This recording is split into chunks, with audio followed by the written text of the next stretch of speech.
is certainly in the eye of the beholder, but it can also be in a place you might not expect. And that's the case at Beal House Arts, where they've combined a historical building, a history-making partnership, and some people who know a thing or two about history to make a place that is truly unique. The Beal House has always presented very progressive, very liberal, very fearless programming. It's opening night at Beal House Arts for a show called Glow. More than 30 artists have been joined by poets and musicians for a critical look at the nuclear energy industry. If you say you're contemporary, then you better be contemporary. You better be cutting edge. And you have to address issues that are hard to talk about. And not too many other places do that. I will say that no other place does that in San Antonio. That's because there is no other place like Beal House, literally, in the nation. Take a closer look, not at the art or the artists, but the volunteer. Thank you so much for the hard work. Thank you so much. They get a room full of grandmothers. Loving grandmothers who just are crazy about them. Beal House Arts is the only contemporary art space located on the property of a senior living center, the Primrose Senior Apartments, and the residents, they call them their Goldens. They also take classes and they help with exhibits. We taught one class in the first 6 months. By January the following year, we were teaching 5.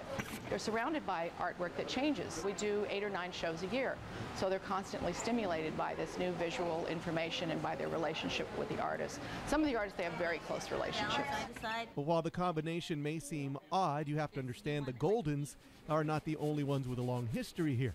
And McIntyre says the house itself was built in the 1920s with some of the old stones from the Alamo. It fell into disrepair and was covered by tin for years before it went up for sale. It was sort of like opening a sardine can, except we didn't see sardines. We saw this gorgeous old building here. Now that building is once again filled with new life on a daily basis and with a spirit that the golden years really know no age, and there are plenty to come. Just because they're children doesn't mean they can't think. They don't have feelings. And the elderly are the same. The Goldens are the same, you know, and I'm 52, so aye boy.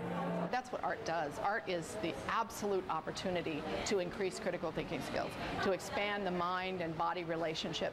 And we see that happen here all of the time. And McIntyre is looking to expand the Beal House Arts program throughout the city to other senior living facilities. You can hear more about that and upcoming shows tomorrow morning on Daytime at 9. End scene! There is the crowd. There's a ton of shouting, people scream at us between scenes. End scene! There is the action. There is the occasional adult beverage. You get almost a sports-like quality in some ways. Because we're running around so much, and it's a test against the clock. Welcome to the Overtime Theater, when a group of actors calling themselves the aesthetic of waste steal the stage. It's different every time, and it's unlike anything else I've ever done. The show itself is called We Stole This, partly because, well, they did, from an Italian movement called Futurism. They did this sort of cabaret movement where they would bring together their manifestos, their artworks. They would just have this very chaotic sort of show where they would showcase to sometimes an unwilling audience. But this concept is their own. 30 different original scenes all fit into 1 hour, where the audience directs the action and there is no time to waste. They run the order of the show, but they have no idea what's in store for them. I mean, they could pick a number and it could be something they're completely unprepared for. We do have some things that we keep for weeks and weeks, so the people who come back, like, they know that push-ups till we can't is what it sounds like. Sometimes you sit there and you can't really talk to anyone in the audience because you are broken. And when it is all said and done, it is the audience, again, who decides how hard the actors will work for the next week with a roll of the dice. The number dictates how many new scenes are needed in just 6 days.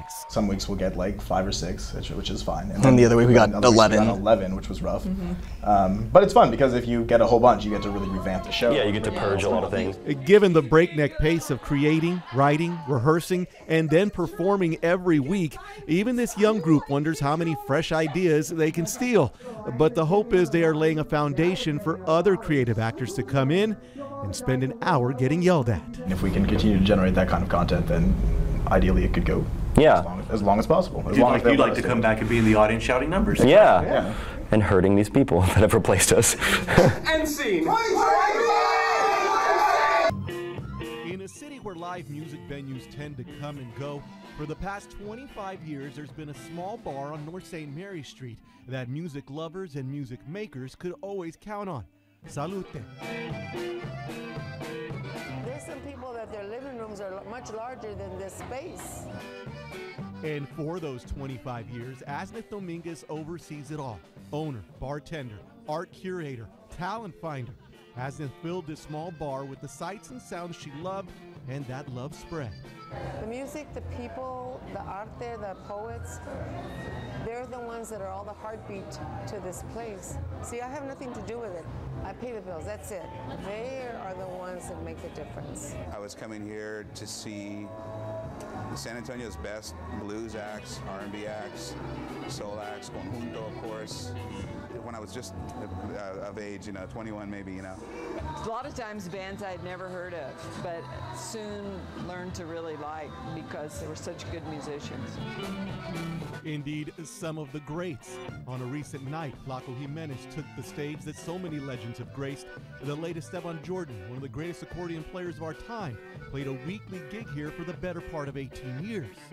Whether there was 3 or 4 people or it was packed, he always played his heart out.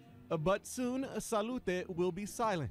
The building has a new owner who is moving in a new direction, so for the past few weeks, long-gone regulars have returned to share a drink, share a story, and share some time with the woman who made the great times possible. It's you I'm in love with.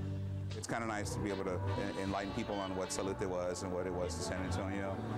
Lots of people are responding and coming out. I'm digging, this long goodbye because, it's like savoring the flavors, every single time I come in here.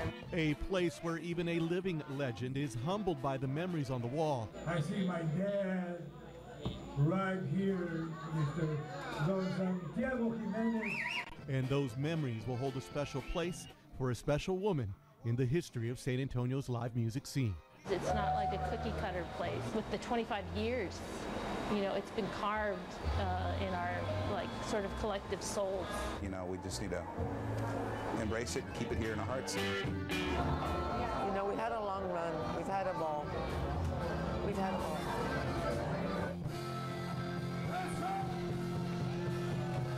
So Asnith and Salute have been connected for 25 years, but get this, for 15 years before that, Asnith worked at a dry cleaner's in that exact same spot.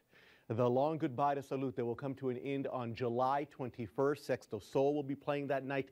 We'll have more on this story tomorrow morning on Daytime at 9.